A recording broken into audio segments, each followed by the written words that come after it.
தமிழகத்தில் பின்தங்கிய மக்களின் உண்மையான நிலையை அறிய தமிழக அரசு காஸ்ட் சர்வே எடுக்க வேண்டும் என பாமக தலைவர் அன்புமணி ராமதாஸ் வலியுறுத்தியுள்ளார்.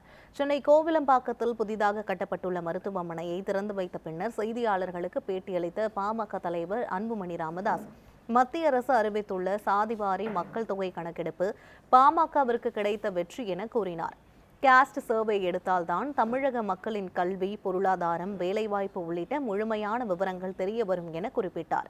இதையடுத்து காஸ்ட் சர்வே எடுப்பதன் மூலமாக தமிழக அரசு மக்கள் நலத்திட்டங்களை தீட்டி தமிழ்நாட்டை முன்னேற பாதைக்கு கொண்டு வர முடியும் என்றார்.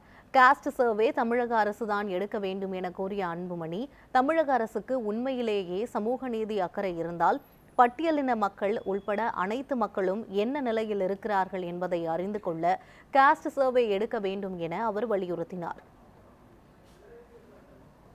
எஸ்சி எஸ்டிக்கு நாங்க 19 விழுக்காடு இடஒதுக்கீடு கொடுக்கிறோம். இந்த இடங்கள், இந்த கல்வியோ, இந்த வேலை வாய்ப்போ, இந்த 114 பிரிவுகளுக்குள்ள யார் அதிகமா எடுத்துட்டு போறாங்க, யாருக்கு கிடைக்கல, யாருக்கு குறைவா கிடைக்குது, இந்த டேட்டா வேணுமா வேணாமா? இந்த டேட்டா வச்சாதான் அது யாருக்கு கிடைக்காத மக்களுக்கு கிடைக்க வைக்கணும். அதுதான் டேட்டா வேணும், அதுக்கு தான் சர்வே வேணும்.